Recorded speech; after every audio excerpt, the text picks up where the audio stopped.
सेठ जी, अब रउआ अपन कर्जा बताई कितना पैसा बा हमनी के ऊपर। हम आज सब देवल चाहत बानी। ना मोहन ना, हमारा के एको पैसा ना चाहिए। तहार घर बिखर के फिर आज एक हो गई,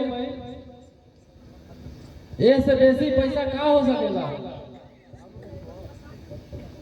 अब हम तो के आशीर्वाद देत बानी कि आज से तू लोग मिल के रह जा।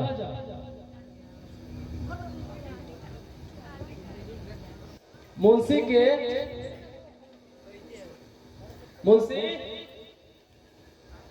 मोहन के 1 लाख रुपया दे दी है घर बनावे खातिर।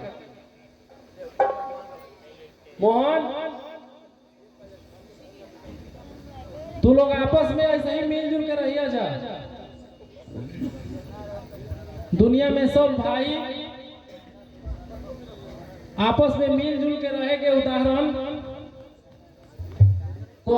तारा लोग से सीखियन जा। ऐसा मिसाल कायम कैला जा कि तार लोग के भाई के प्यार अब दुनिया में पूरा अमर हो जाए।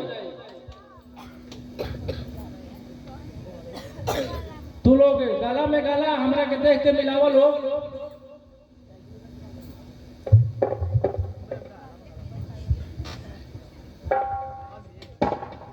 आज से हम कोई से कुछ ना ले, सब कोई के सहायता करो। आज से जगरा के जगरा देले बानी तो सब हम माफ कर देनी। अब हम कोई से कुछ ना ले।